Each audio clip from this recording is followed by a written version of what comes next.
You've been extremely fortunate in some of the influences that you've had, coaches that you've worked for, played for, Urban Meyer, Steve Spurrier, but Lou Holtz certainly, one of your chief mentors.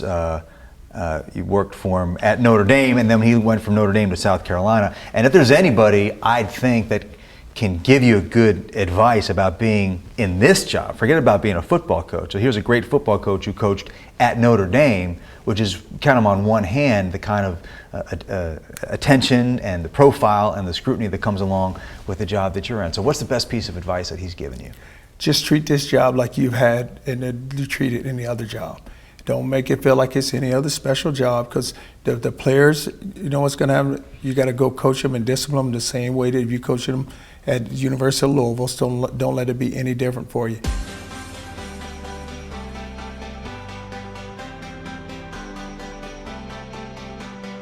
And if you think about it, you look at what Coach Holtz did. He won a national championship at Notre Dame. That hasn't been done since he won a national championship. So he's someone that I've always leaned on, and sometimes I'll call him Seth, and sometimes I just call to say hello. And his second question is, what do you want? I said, Coach, I'm just calling to say hello. I don't need any advice today. He said, oh, I know you always want some, but you can call me anytime. But he's always been someone, and I can remember when I went to Notre Dame, I was at the University of Florida, and I was with Coach Spurrier, unbelievable coach. And I always think about with Coach Spurrier, how he changed college football, because that's when we opened it up and start throwing the ball. People was trying to defend the spread offense. But you look at what Coach Spurrier is, so we're winning at Florida.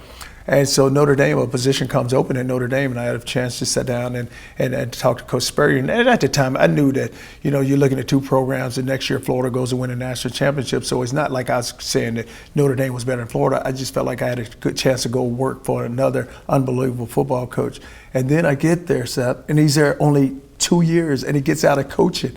And I was like, oh my God, I could have stayed at Florida. Now look at me. But and he told me when he left, he said, I will get back into college coaching. And when I get back into college coaching, you will be my defensive coordinator. What's the biggest football thing you've taken from Lou Holtz that you apply to your job now? Just a discipline, and it's all about fundamentals and technique, and that's what you really learn from him. A lot of people are so much caught up in the scheme. And he said, you know what, it's not so much scheme, Charlie. Just teach them, how to tackle, how to take on a block, how to separate from a block, how to carry the proper way, how to catch a football, the proper way, how to carry a football. But it's all about fundamentals and technique with him.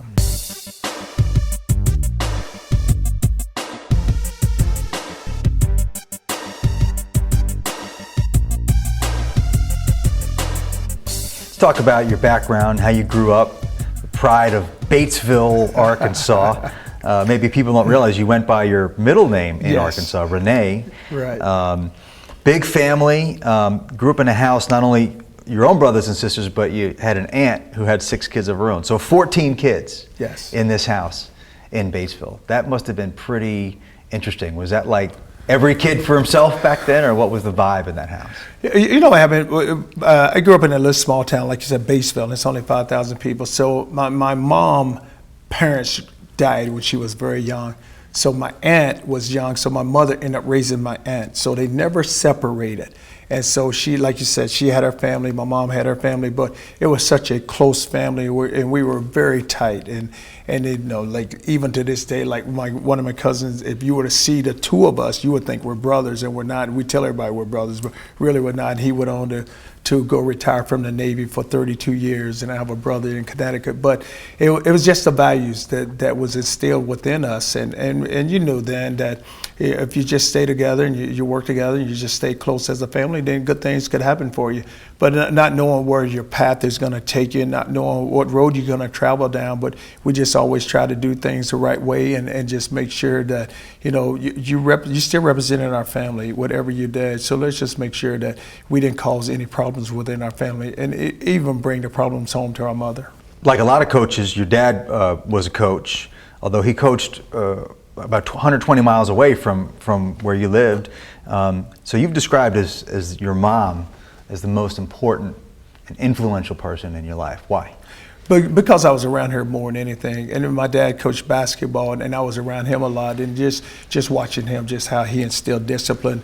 I went back there until he coached in a little small town in Luxor, so last year I took my youngest daughter with me, Hope. We went back because they had a Charlie Strong Day, because there's a recreation center there named after him. So I try to go back and speak and see the small children within that community, because it's not much there. And I went back, and one of the guys that runs the recreation center took me downstairs, and he coached basketball, so still within there was certain things that he had said that were still on the walls. Is that right? So I said, hey, we need to keep that restored. So I had everything redone so that it would stay there, it stay within that recreation center. But he had retired during that school system and gave many years, but was an unbelievable basketball coach and an unbelievable person.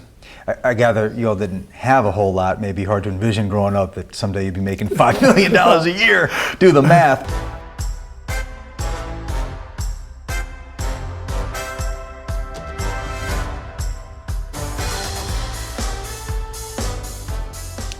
Interesting that you mentioned the word community with respect to Batesville, because I kind of made the assumption, reading about you, that here's a small town, late 60s, early 70s, segregated South. Yes.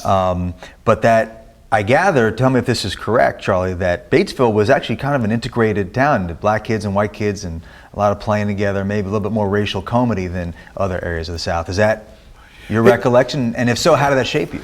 Well, it was kind of a little more just because of it was so small. So within the high schools, it wasn't many blacks at all. So I mean, you think about then, I think it's more in the city there now. But probably the town was anywhere from 5,000 to 6,000, and in my graduating class, I think it was 12 blacks. And my brother graduated a year before me. It was fewer than that. So you just learn how to get along with people, and you just knew that just never wanted to judge anyone because of their color, and that's what we were just taught. And even within that community, because we were surrounded, because you hung around the right people. So whether they're white or black, it didn't matter, because you developed the respect for one another, and it's the only thing you want to see happen.